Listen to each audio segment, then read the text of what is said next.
পরিকল্পনা মন্ত্রণালয়ের এর একটা স্লোগান, এটা বিভিন্ন হাসপাতালের উপরে লেখা থাকে, দুটি সন্তানের বেশি নয়, একটি হলে ভালো হয়। অথচ বনি ইসরাইলের ভিতরে আল্লাহ বললেন, খবরদার এই জাতীয় স্লোগান চলবে না। বলা তাকতুলু আওলাদাকুম খাশিয়াতা ইমলাক, তোমাদের সন্তান বেশি হলে তারা তোমার টাকা পয়সা খরচ হবে তাদের খেতে দিতে, এই জন্য এই ভয়ে তোমাদের সন্তান হত্যা করো না। কে বলছেন? তাহলে দুটি সন্তানের বেশি নয়, একটি হলে ভালো হয়, এই স্লোগানের পক্ষে বললেন আল্লাহ না বিপক্ষে বললেন? বিশ্বনবী বললেন, তোমরা এমন বংশ দেখে বিয়ে করবে, এমন বংশের মহিলাদেরকে বিয়ে করবে যে বংশে সন্তান বেশি জন্ম দিতে পারে। সন্তান যত বেশি হবে নবীজির উম্মতের সংখ্যা তত বেড়ে যাবে, মুসলমানদের সংখ্যা তত বেড়ে যাবে। নবীজি বেশি জনগণের পক্ষে, বেশি সন্তানের পক্ষে, আল্লাহ বেশি সন্তানের পক্ষে। আর তুমি টেনশন করতেছো জনগণ যদি বেড়ে যায় তাহলে এত জনগণকে খেতে দেবে কে? আস্তে করে বলেন, আমাদের যিনি খেতে দেন তিনি কে?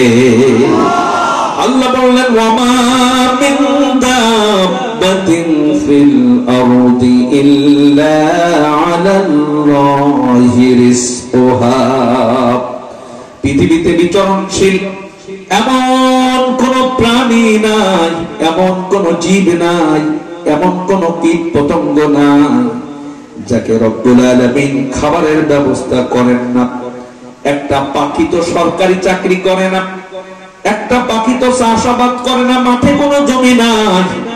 ওই পাখিটা সকালবেলা বাসা থেকে বের হয়ে গেল, সন্ধ্যাবেলা পেটটা পরিপূর্ণ করে আবার বাসায় ফিরে আসলো। বলেন তো ওই পাখিকে পেটটা পরিপূর্ণ করে দিলেন খাবার দিয়া যিনি, তিনি কে? আমার ভাইয়েরা, ওই জাতীয় কথা বলা যাবে না, তাহলে আল্লাহর সাথে শিরিক হয়ে যাবে।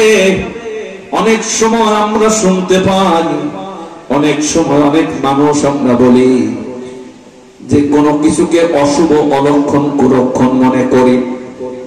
যেমন আপনার সন্তান একটা দাঁত পড়ে গেছে, আপনি বললেন দাঁতটা ইন্দুরের গর্তে ফেলো, আর বলো ইন্দুর ভাই আমার দাঁতটা তুমি নিয়ে তোমার চিকন দাঁত আমারে দাও।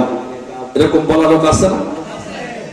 তার মানে আমাদের যে দাঁত আছে মুখে, এই দাঁত তো ইন্দুর দেয়, তাই না? কে দেয়?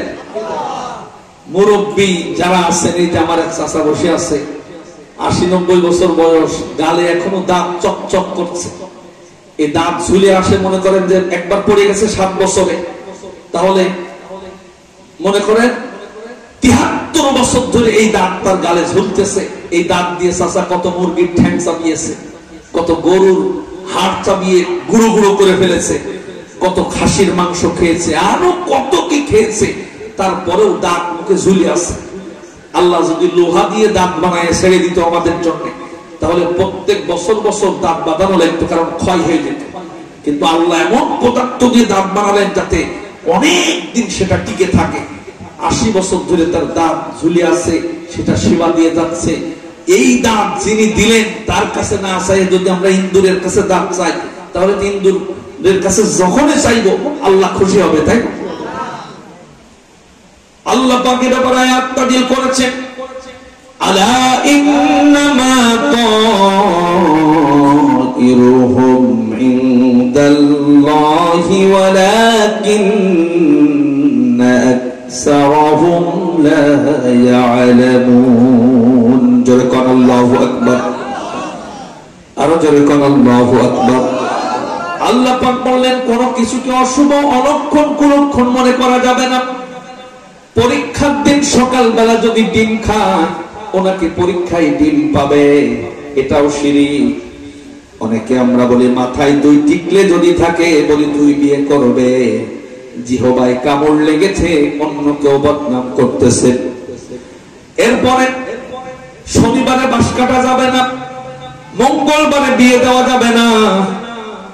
এরপরে প্রথম রুটি যদি কেউ খায়, তার মেয়ে সন্তান ছাড়া ছেলে সন্তান হবে না। যমজ কলা যদি কেউ খায়, তার স্ত্রীর গর্ভে ডবল সন্তান হবে।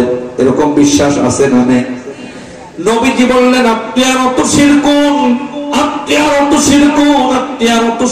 কোন কিছুকে অশুভ মনে করা, অলক্ষণ মনে করা, কুলক্ষণ মনে করা শিরক। আল্লাহর সাথে শিরিক হয়ে যাবে, জাতীয় শিরিক করা যাবে না।